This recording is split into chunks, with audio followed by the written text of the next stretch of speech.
ఓం సదాశివసమారంభాం వ్యాసశంకరమధ్యమాం అస్మదాచార్యపర్యంతాం వందే గురుపరంపరాం. జ్యోతిషశాస్త్రాన్ని భావితరాల వారికి ప్రసాదించిన ఋషుల యొక్క పాదపద్మాలకి నమస్కారం చేసుకుంటూ, అలాగే నాకు ఈ జ్యోతిష విద్యను నేర్పిన గురువర్యులు జ్యోతిష బ్రహ్మ కీర్తిశేషులు శ్రీ ఈరంకి సూర్యనారాయణమూర్తి గారు, సూర్యశ్రీ దైవజ్ఞ గారి యొక్క పాదపద్మాలకి నమస్కారం చేసుకుంటూ, ఓం శ్రీ మహాగణాధిపతి నమః, శ్రీ గురుభ్యో నమః, హరి ఓం. వీక్షకులందరికీ నమస్కారం. మే నెల 12వ తారీఖు లగాయితూ మే 18వ తారీఖు శనివారం వరకు ఉండేటువంటి గ్రహగతుల ఆధారంగా ద్వాదశ రాసుల వారికి ఈ వారం ఏ విధమైనటువంటి శుభాశుభ ఫలితాలు కలగబోతున్నాయో ఈ కార్యక్రమం ద్వారా తెలుసుకుందాం. అందులో భాగంగా ఈ వారం ఉండేటువంటి గ్రహగతులను గమనిద్దాం. ఈ వారంలో 14వ తారీఖున రవిగ్రహం యొక్క మార్పు వృషభ రాశిలోకి జరుగుతూ ఉన్నది. రవిగురులు వృషభ రాశి యందు సంచారం చేస్తూ ఉండగా మేషరాశి యందు శుక్రబుధులు, అలాగే మీనరాశి యందు కుజరాహుల యొక్క సంచారం ఉన్నది. కుంభరాశి యందు శనేశ్వరుడు, కన్యాకేతువు సంచారంలో ఉన్నారు. ఈ వారంలో చంద్రుడు మిథునం, కర్కాటకం, సింహం, కన్యా రాశుల యందు ఆయన యొక్క సంచారాన్ని కొనసాగించబోతూ ఉన్నారు. ఇటువంటి పరిస్థితుల్లో ద్వాదశ రాశుల వారికి ఏ విధమైనటువంటి ఫలితాలు కలగబోతున్నా తెలుసుకుందాం. అందులో భాగంగా వృశ్చిక రాశి వారికి ఈ వారం సాధారణమైనటువంటి గ్రహస్థితి గోచరిస్తూ ఉన్నది. ప్రత్యేకించి ఈ రాశి వారికి షష్ఠ స్థానంలో ఉన్నటువంటి బుధ గ్రహం, అలాగే సప్తమంలో ఉండేటువంటి గురువు చాలా సానుకూలమైనటువంటి ఫలితాలని ఇస్తూ ఉన్నారు. అంతేకాక ఈ వారంలో ఉండేటువంటి చంద్రబలాన్ని కలుపుకొని దాదాపుగా 2 నుండి 3 గ్రహాల తాలూకు శుభ ఫలితాలు అనేటువంటివి ఈ రాశి వారికి కనబడుతూ ఉన్నాయి. ప్రత్యేకించి గురుబలం రావడం వల్ల ఈ రాశి వారి యొక్క ప్రవర్తనలో చాలా మార్పు వస్తుంది. గతంలో చేసినటువంటి ఏవైతే దోషాలు ఉన్నాయో, గతంలో తీసుకున్నటువంటి రాంగ్ డెసిషన్స్ ఉన్నాయో, వీటన్నిటినీ కూడా అధిగమించేటువంటి విధంగా అనుభవపూర్వకమైనటువంటి జ్ఞానంతో వీరు మసులుతూ ఉంటారు.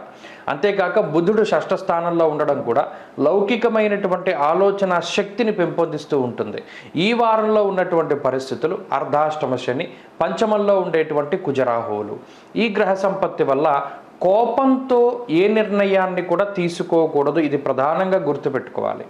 అటు ఉద్యోగం మార్పు విషయంలో కానీ, వ్యాపార విషయాల్లో కానీ, లేదా కుటుంబ సభ్యులతో మాట్లాడేటప్పుడు కానీ, లేదా మరి ఏ ఇతరత్ర నిర్ణయాన్ని తీసుకునేటప్పుడైనా సరే కోపంలో ఎటువంటి నిర్ణయాన్ని ఈ వారం తీసుకోకూడదు. ఈ ఒక్క విషయం మినహాయించి మిగతా వేటి పరంగా కూడా అంత జాగ్రత్తగా ఉండవలసినటువంటి పరిస్థితులు లేవు.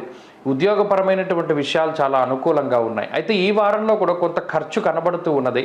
ఆ ఖర్చు అనేటువంటివి మీ విహారయాత్రలు, వినోదయాత్రలు, తీర్థయాత్రలు, లేదా మీ ఇంట్లో ఉండేటువంటి మనుషులు వాళ్ళు మీ కుటుంబ సభ్యులు లేదా బంధువుల మూలకంగానే ధనాన్ని ఖర్చు పెట్టేటువంటి పరిస్థితులు అయితే కనబడుతూ ఉన్నాయి.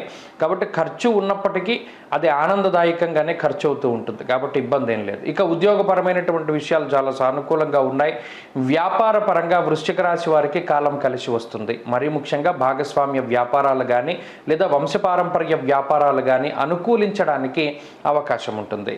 అలాగే విద్యార్థులకి కాలం చాలా అనుకూలంగా ఉన్నది. ప్రత్యేకించి ఎవరైతే విదేశాలకు వెళ్ళి చదువుకోవాలి, లేదా స్వదేశంలో నచ్చినటువంటి కళాశాలలో మీరు విద్యను అభ్యసించాలి అనుకునేటువంటి పరిస్థితులు ఉన్నట్టయితే అవన్నీ కూడా చక్కగా ముందుకు సాగుతూ ఉంటాయి.